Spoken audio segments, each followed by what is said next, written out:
ассалому алайкум бинандагони гиромӣ. Нашри навбатии барномаи иттилоотии ахборо аз телевизиони Тоҷикистон манзури шумо менамоем. Дар студия бо шумо Марҷона Шарипова. имрӯз дар шаҳри Душанбе мулоқоти вазири корҳои хориҷии Тоҷикистон Сироҷиддин Маҳриддин бо вазири корҳои хориҷии Япония Тара Коноро, ки бо сафари расмӣ дар Тоҷикистон қарор дорад, баргузор шуд. Дар мулоқот масъалаҳои ҳамкории кишварҳо дар самтҳои гуногуни иқтисодию иҷтимоӣ, аз ҷумла содироти меваю сабзавоти тару тоза, рушди ҳамкорӣ дар соҳаи саноати коркарди маъдан, фармасевтика, таъсиси корхонаҳои коркарди пахта, пила ва истеҳсоли маҳсули тайёр аз онҳо мавриди баррасӣ қарор дода шуд. Масъалаҳои ҳамкории амнияти вазъи мураккаби сиёсӣ дар як қатор кишварҳо, муборизаи муштарак бар зидди таҳдиду хатарҳои ҷаҳони муосир аз мавзӯъҳои дигари суҳбат буд, ки ҷонибҳо оид ба ҳалли онҳо гуфтугӯи судманд анҷом доданд. Дар анҷоми мулоқот созишнома дар соҳаҳои тандурустӣ, тиҷорату иқтисод, туризм, кишоварзӣ, илму техника, маориф ва фарҳанг ба имзо расид. идомаи ахбор. Бо мусоид омадани обу ҳаво, корҳои созандагию бунёдкорӣ, шиноидани дарахтони сояафкани ороишӣ ва гулу бутаҳои шукуфони мавсимӣ дар пойтахти мамлакат шаҳри Душанбе вусъати тоза касб мекунад. Айни замон боғҳои фарҳангии фароғатӣ, кӯчаву хиёбон назди бинои вазороти идораҳои давлатӣ сабзу хурам гардонида шуда. Манзараҳои назаррабо, ки таровати баҳору инъикос мекунанд, дили ҳазорон нафарро тасхир кардааст. Натиҷаи дар амал татбиқ намудани сиёсати бунёдкоронаи ҳукумати мамлакат ва роҳбарияти шаҳр буд, ки имрӯз Душанбе ба яке аз шаҳрҳои зебои назаррабо ва макони баргузории чорабиниҳои сатҳи минтақавию байналмилалӣ табдил ёфтааст. ҳамкорони мо дар ин хусус гузориш омода намуданд.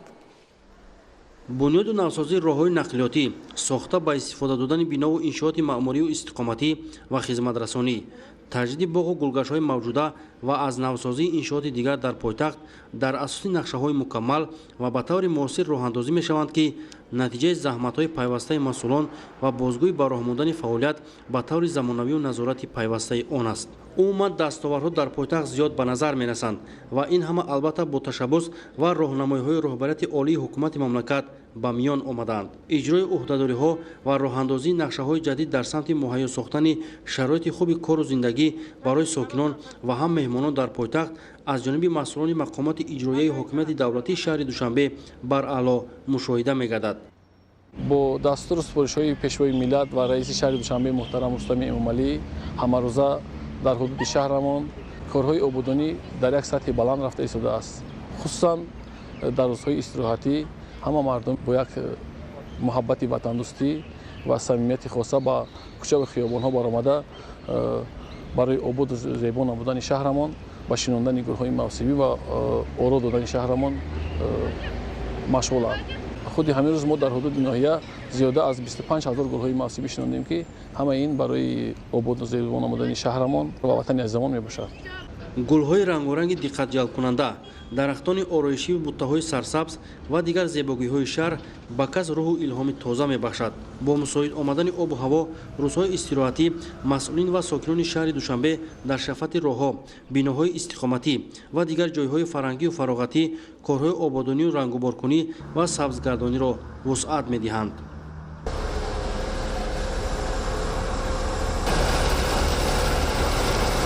дар боғҳои фарҳангӣ фароғатии Рӯдакӣ, Аҳмади Дониш, боғи Фирдавсӣ, боғи Садриддин Айнӣ, назди Кохи Наврӯз, шафати роҳҳои мошингард ва дигар майдону гулгаштҳои шаҳр гулу буттаҳои ороишию мавсимӣ шинонида шуд.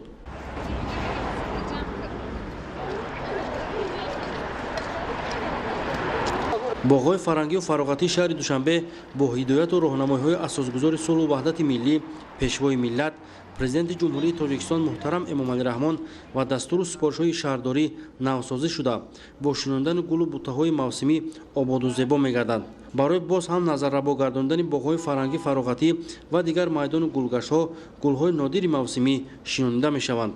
шаҳри Душанбе маркази маъмурии ҷумҳурии Тоҷикистон аст ва зебогиву ободонии он обрӯву эътибори миллати тоҷикро муаррифӣ менамояд. дарки амиқи ин андеша боиси ба маротиб дигаргун шудани кӯчаву хиёбон ва боғу гулгаштҳо дар маҷмӯъ зебову дилфиреб гардидани ҳудуди пойтахт шуда, он имрӯз барои ҳар як тоҷику тоҷикистонӣ ифтихори бузург аст. дар баробари идораҳои дахлдори мақомоти иҷроияи ҳокимияти давлатии шаҳри Душанбе имрӯз аъзои ҳар як корхонаву идораҳои фаъолияташон дар ҳудуди пойтахт ба роҳ мондашудаву дигар сокинон дар самти тозагиву ободонӣ масъул мебошанд ва онҳо низ тибқи нақша дар асоси ҳидояту роҳнамоиҳои асосгузори сулҳу ваҳдати миллӣ пешвои миллат президенти ҷумҳурии тоҷикистон муҳтарам эмомалӣ раҳмон ва дастури супоришҳои созандаи шаҳрдорӣ корҳои ободониро дар сатҳи зарурӣ ба роҳ монданд. нигоҳубини ниёлҳои шинондашуда, гулҳои ороишиву ҳамешасабз ва бо ин восита таъмини сарсабзӣ дар ҳудуди пойтахт аз масъалаи ба шумор меравад, ки ба он аҳамияти махсус зоҳир мегардад. барои сарсабзу хуррам нигоҳ доштани ҳудуди шаҳр дар ҳар қидам мутахассисони соҳибтаҷрибаву дорои малакаи баланди касбӣ вобаста гардиданд. имрӯзҳо пойтахти мамлакат зери сиёсати бунёдкоронаи давлату ҳукумати ҷумҳурии тоҷикистон ва мақомоти иҷроияи ҳокимияти давлатии шаҳри Душанбе дар асоси нақшаи генералӣ симои худро тамоман дигар кардааст. қомат афрохтани биноҳои баландошунаи маъмуриву истиқоматӣ ва вусъат ёфтани корҳои созандагӣ аз ҷумлаи иқдомҳои наҷиб дар ин самт маҳсуб мешаванд. санаи 18 майи соли 2019 соати 18:50 дар гардиши фурудгоҳи байналмилалии шаҳри Душанбе воқеъ дар кӯчаи Аҳмади Дониш сӯхтори газ ба вуқӯъ омад. оид ба ин ҳодиса аз тарафи кормандони босалоҳияти вазорати корҳои дохилӣ, Кумитаи давлатии амнияти миллӣ, прокуратураи генералӣ ва дигар сохторҳои дахлдор гурӯҳи фаврии тафтишотӣ таъсис дода шуда сабабу омилҳои он муайян гардид. дар натиҷаи тафтишоти пешакӣ муайян карда шуд, ки санаи 18 майи соли ҷорӣ шаҳрванд Тилев Умед Ҳабибуллоевич, соли таваллудаш 1981, зодаи ноҳияи Ёвон, директори ҷамъияти дорои масъулияташ маҳдуди васлсаноат, ки вазифааш аз таъмир ва тоза кардани иншоотҳои истеҳсолӣ хатарноки кимиёвӣ иборат аст, дар асоси қарордоди шифоҳӣ бо маъмурияти меҳмонхонаи Хилтон барои тоза кардани зарфи гази моеъи ғунҷоишаш 25 000 литраро, ки дар амборхонаи меҳмонхонаи Хилтон ҷойгир аст, бо ҳамроҳи 3 нафар кормандонаш Бобоназаров Раҷабалӣ Тағоевич, соли таваллудаш 1961, зода ва истиқоматкунандаи ноҳияи Ёвон, ҷамоати деҳоти Даҳана, Деҳаи Ҷавонӣ, Қурбоналиев Абдуллобек Нуриддинович, соли таваллудаш 1984, зода ва истиқоматкунандаи ноҳияи Ёвон, ҷамоати деҳоти Даҳана, Деҳаи Ҷавонӣ, Самадов Рустамҷон Содиқович, соли таваллудаш 1988, зода ва истиқоматкунандаи шаҳри Гулистони вилояти Суғд, шаҳраки Чоруғдарён сафарбар мешавад. Сипас шаҳрванд Тиллоев баҳри анҷоми корҳои болозикргардида ҳамчун шахси мансабдор бо истифода аз ваколатҳои хизматиаш ба зердастонаш супориш медиҳад, ки ҷумаки зарфи гази моеъро кушода гази боқимондаро ба қубури партовҳо равон намоянд. дар натиҷа ин супориши Тиллоев аз ҷониби зердастонаш амалӣ карда шуда гази моеъ ба воситаи ҷойборҳои зери заминӣ ҷорӣ шуда паҳн мегардад. бояд қайд намуд, ки дар ин ҳолат кормандони ҷамъияти дорои масъулияташ маҳдуди васлсаноат ҳангоми муносибат бо моддаҳои кимиёвӣ қоидаҳои бехатариро вайрон намуда, ин амали анҷомдодаи онҳо боиси олудагии газ бо обу оксиген ва сар задани сӯхтор гашта, дар натиҷа 6 нафар шаҳрвандони роҳгузар ҷароҳати сабуки ҷисмонӣ бардошта ба беморхонаи клиникии шаҳрии рақами 3 дастрас гардиданд. оиди ҳолати мазкур 18 майи соли ҷорӣ аз ҷониби прокуратураи шаҳрии Душанбе нисбати директори ҷамъияти дорои масъулияташ маҳдуди васлсаноат Тиллоев ва 3 нафар кормандонаш Бобоназаров, Самадов ва Қурбоналиев бинобар ҳангоми иҷрои вазифаҳои хизматии худ ба хунукназарӣ роҳ доданд ва вайрон намудани қоидаҳои бехатарӣ ҳангоми кор, ки боиси ҷабр дидани шаҳрвандон гардидааст, бо аломатҳои моддаҳои 223 қисми 2 банди А, 314 қисми 1 ва 322 қисми 1 кодекси ҷиноятӣ парвандаи ҷиноӣ оғоз карда шуда шахсони гунаҳгор боздошт шуда тафтишот идома дорад. барномаи ахборро идома медиҳем. бахшида ба рӯзи ҷавонони Тоҷикистон бо ташаббуси мақомоти иҷроияи ҳокимияти давлатии шаҳри Душанбе марафони велосипедронӣ ва дави миллӣ тавассути кӯчаҳои Карамов, хиёбони Ҳофизи Широзӣ то муассисаи давлатии Наврӯзгоҳи шаҳри Душанбе баргузор шуд. дар дави миллӣ кормандони вазорату идораҳо, муассисаҳои олӣ ва таҳсилоти миёнаи касбии пойтахт иштирок намуданд. шарҳи бештари мавзӯъ дар гузориши ҳамкоронамон. ин чорабинӣ аз соли 2007 дар мамлакат бо номи дави олимпӣ ва дави миллӣ шуда мегузарад. агар мо тӯли ин 12 солро ҳисоб кунем, беш аз 2 миллион аҳолии кишвар дар рӯзи дави миллӣ иштирок карданд ва ин аз он шаҳодат медиҳад, ки варзиш дар кишвари мо яке аз намудҳои асосии маърифкунандаи давлату миллат дар арсаи байналмилалӣ гардидааст. дар пойтахти ватанамон шаҳри Душанбе соли дуюм аст, ки дар баробари дави миллӣ марафони велоспоронӣ низ баргузор мегардад. дар ин мусобиқа низ ҷавонон аз тамоми шаҳри душанбе иштирок карда дар масофаи 5-8 километр бо ҳам сабқат намуданд. дар сатҳи баланд таҷлил намудани дави миллӣ ва марафони велосипедронӣ тамоми сокинони пойтахт, меҳмонон ва кормандони ташкилоту муассисаҳо ва вазорату идораҳо иштироки фаъолона доранд ки фикр мекунам ки ин сарҷамъӣ бори дигар метавонад ки дар ташвиқу тарғиби тарзи ҳаёти солим миёни аҳолӣ ва пеш аз ҳама оммавӣ гардонидани варзиш мусоидати фаъол менамояд. имрӯз ҳар як шаҳрванди ҷумҳурии тоҷикистон барало ҳис кардааст ки дави миллӣ ва марафони велосипедронӣ чӣ аҳамият дорад. дави миллӣ бо фармони асосгузори сулҳу ваҳдати миллӣ пешвои миллат президенти ҷумҳурии тоҷикистон муҳтарам эмомалӣ раҳмон аз соли 2007 якшанбеи 3 моҳи май пешрӯи санаи фархундаи рӯзи ҷавонони тоҷикистон дар саросари кишвар баргузор мегардад ва сафи иштирокчиён сол то сол меафзояд. фақат имсол дар шаҳри душанбе беш аз 50 000 нафар сокинон ташриф оварданд. дар ин чорабинии муҳими соли 2019 намояндагони дастгоҳи иҷроии президенти ҷумҳурии тоҷикистон, кормандони тамоми вазорати идораҳои давлатӣ, ҳайати устодону шогирдони муассисаҳои олии таълимӣ ва ҳаводорони ин намуди сабуки варзиш ширкати фаъолона доштанд ки дар чунин фазо ҷараён гирифтани ин намуди мусобиқа агар аз тарғиби ҳаёти солим бошад, аз ҷониби дигар татбиқи барнома ва стратегияи соҳаро ки аз ҷониби роҳбари олии мамлакат роҳандозӣ шудааст амалӣ мегардад. ба хотири таҷлили сазовори рӯзи ҷавонони тоҷикистон тамоми қишрҳои гуногуни ҷомеа ба дави миллӣ ба хотири тарғибу ташвиқи тарзи ҳаёти солим, ба хотири таъмини идеяи миллати солим ва рушди тарбияи ҷисмонӣ ва варзиш, махсусан варзиши сабук дар кишвар роҳандозӣ гардида истодааст ва мо аз чеҳраи мардум, аз субҳи содиқ дида истодем ки дар тамоми қаламрави кишвар бо як шукӯҳу шаҳомати хоса чорабинии имрӯза баргузор гардида истодааст. ташкил ва баргузорнамои чунин чорабиниҳо дар нигоҳдошти солимии ҷомеа аз манфиат холӣ нахоҳад буд. варзишгарони шӯрои ҷумҳуравии динамо дар тамоми чорабиниҳои сатҳи шаҳри ҷумҳуравӣ фаъол мебошанд ва мо умедвор ҳастем ки на танҳо дар мусобиқаҳои шаҳрии ҷумҳурия, балки дар мусобиқаҳои сатҳи байналмилалӣ варзишгарон иштирок намуда обрӯи нуфузи ҷумҳуриямонро баланд мебаранд. зиёда 10 сол инҷониб ман ҳамин фаъолона иштирок мекунам ба дави миллӣ, ба дави ниммарафон, имсол ба дави наврӯзӣ иштирок кардам. خب موافقه توصیه پزشکان هر یک انسان نباید در یک روز از 7-8 هزار قدم کم حرکت کند.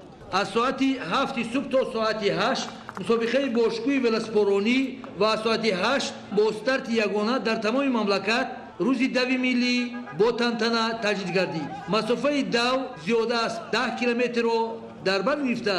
مرکز اساسی این چهاربینی شهری دوشنبه می باشد. امسال باشد اشتراکچیان توسط کوچه کرامه و خیابان حافظ شیرازی تا مؤسسه دولتی نوروزگاه پایتخت با هم سبقت نمودند. مورد یادآوری است که موافقه فرمان پرزیدنت جمهوری تاجیکستان از سال 2007 هر سال چون انانه در هفته سوم ماه مای در تمام مرکز شهر نوین مملکت روزی دوی ملی با یک شکوه شامت خاصه و اشتراک بیش از 200,000 دوستداران طرز حیات سالم مخصوص جوانان نورسان دایر می‌گردد. طول این چند سال بیش از 2 میلیون ساکنان کشور در چاره‌بینی شرکت کرده در تشویق ترغیب طرز حیات سالم سهمی ارزنده می‌گذارند. اگر به تاریخ این چند سال استقلال وطنمان نظر افکنیم تا این سالها ما با دستاوردهای مهم اقتصادی و سیاسی، علمی و فرهنگی و تکنیکی و استحصالی نائل گردیم.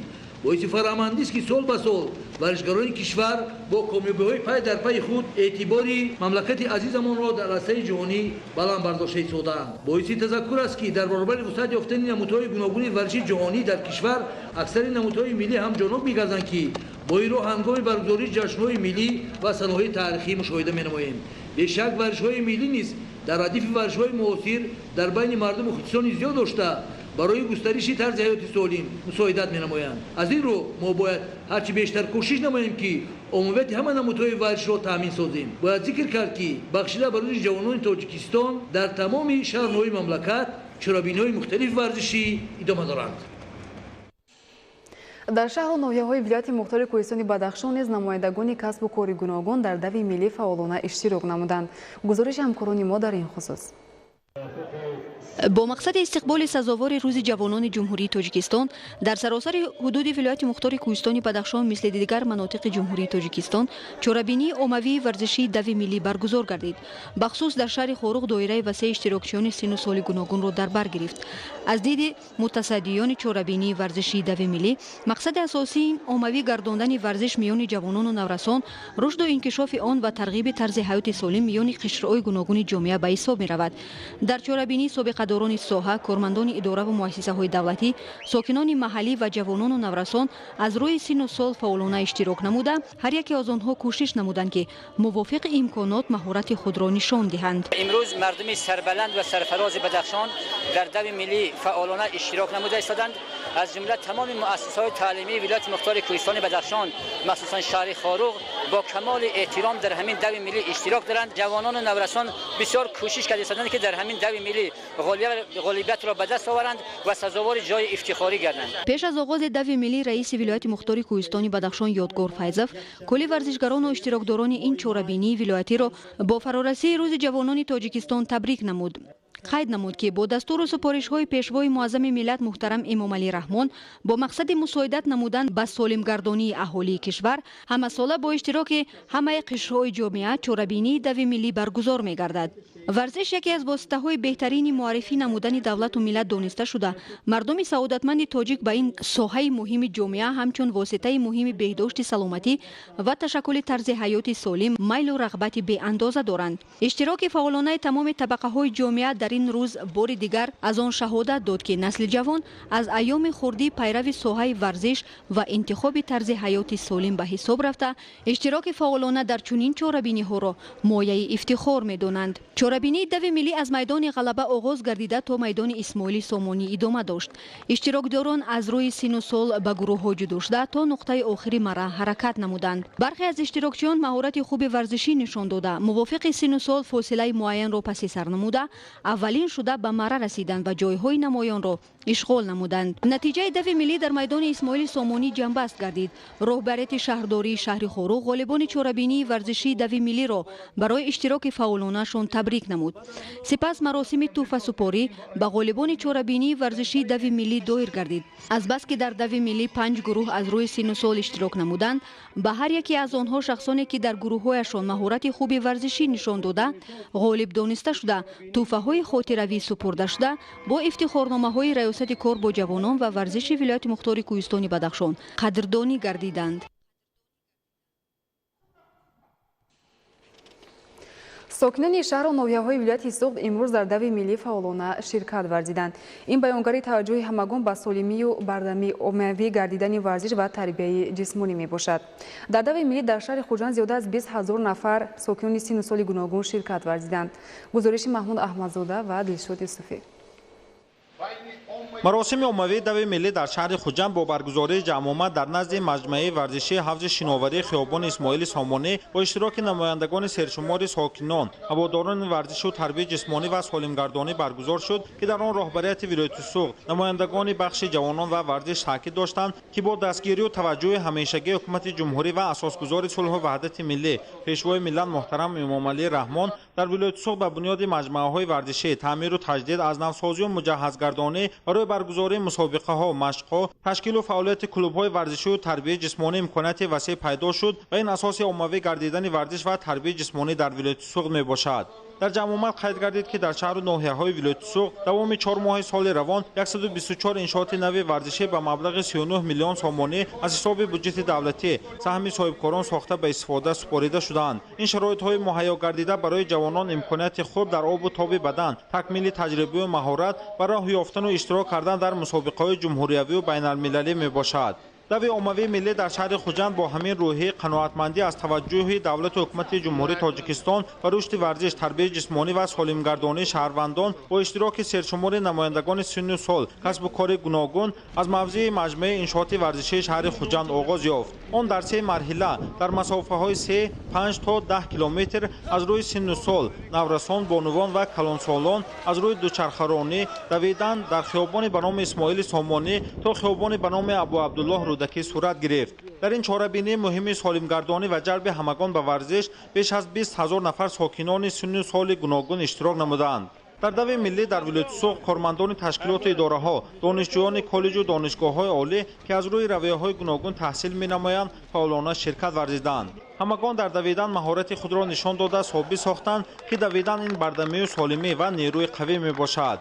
ҷанбаси чорабинии дави миллӣ дар хиёбони ба номи Абу Абдуллоҳ Рӯдакӣ назди пояи парчами давлатии ҷумҳурии Тоҷикистон сурат гирифта, масъулину иштирокчиёни дави миллӣ оид ба оммавияти варзишу тарбияи ҷисмонӣ, аҳамияти варзиш, ҷалби ҳамаи ҷавонон ба чунин чорабиниҳои судманд ва барои солимии инсон муфид андешаҳои хешро баён доштанд.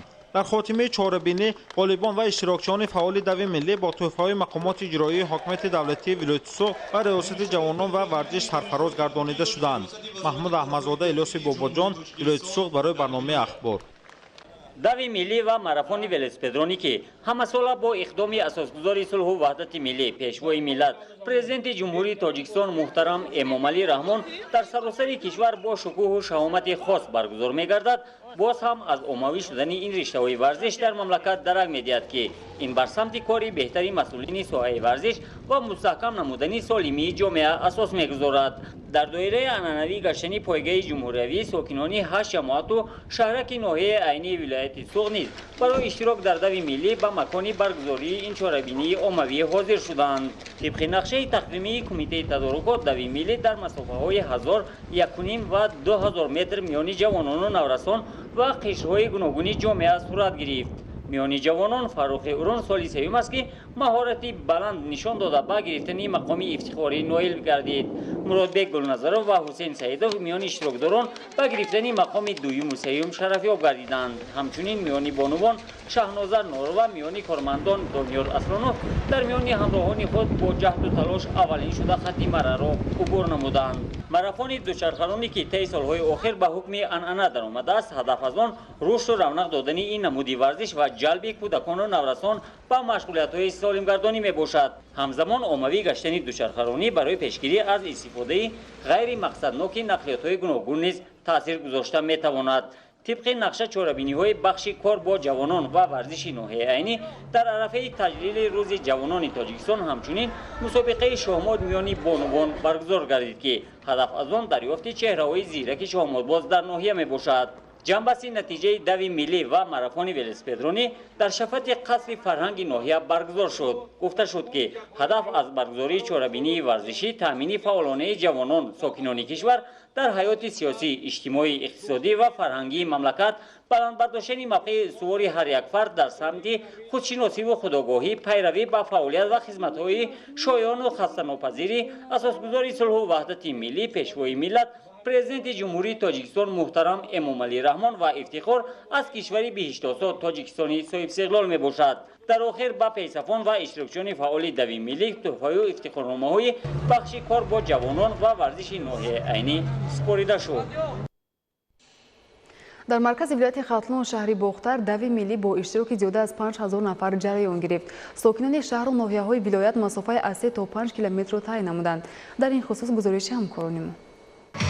чун солҳои гузашта рӯзи дави миллӣ дар вилояти Хатлон низ бо иштироки садҳо нафар наврасону ҷавонон, варзишгарон ва кормандони ташкилоту идораҳои вилоятӣ ҷараён гирифт.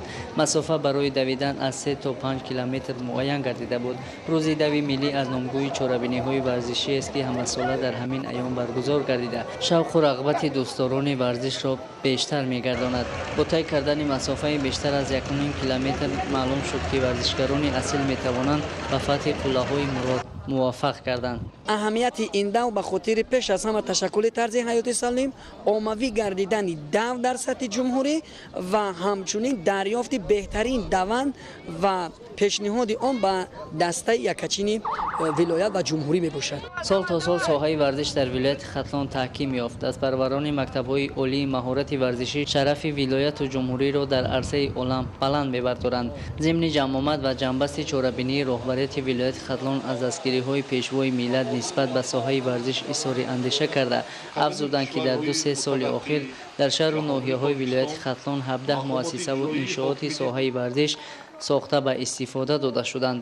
ҳоло низ дар доираи дастуру супоришҳои пешвои миллат бунёди муассисаҳои варзишӣ бо маром ҷараён дорад. ба ғолибони рӯзи дави миллӣ аз ҷониби мақомоти иҷроияи ҳокимияти давлатии вилояти хатлон ва раёсати ҷавонон варзиш ва сайёҳӣ тӯҳфаҳои хотиравӣ тақдим карда шуд. ба ғолибони зинаи якуму дуюм ва мавқеъҳои ифтихорӣ тӯҳфаҳои ҳавасмандгардонӣ тақдим карда шуд. имрӯз дар дави миллӣ ки бахшида ба рӯзи ҷавонон ҳар сол баргузор мегардад, ҷои аввалро ишғол намуданд. зеро варзиш гарави саломатӣ мебошад. дар доираи чорабиниҳо бахшида ба ҳафтаи ҷавонон тибқи нақшаи кории раёсати ҷавонон ва варзиши вилояти хатлон сабқати велосипедронӣ баргузор карда шуд. чорабинии мазкур аз рӯи тақвими нақшаҳои кории раёсат бо мақсади солимгардонӣ, оммавӣ намудани варзиш ва ҷалби ҳарчи бештари иштирокчиён ба ин намуди мусобиқа арзёбӣ мешавад. صبح بروقت صدها نفر جوانان و نوراسان و حتی دختران و بانوان در میدان پرچم دولتی شهر بختر جمع آمده مسافه معین شده را که از نزد مجسمه شاه اسماعیل سامانی تا ترمینال شهر بختر معین شده بود تعیین نمودند. هدف از برگزاری این چورابینی‌ها این عمومی‌گردانی ورزش جلب ساکنان به طرز حیات سالم میباشد. همچنین برگزاری دوی ملی مسابقه‌های گوناگون از نمودهای فوتبال، والیبال، شاهمات بخشیده به روز جوانان تاجیکستان در روزهای استراحتی تا آخر ماه می سال روان در نظر است. مسابقه ولاسیپدرانی در هر یک دو مراسم برگزار کرده شده. اشتراک ورزشکاران ولایت ختلان از روی چنین نمود در مسابقه های سطح جمهوریوی تامین کرده می شود.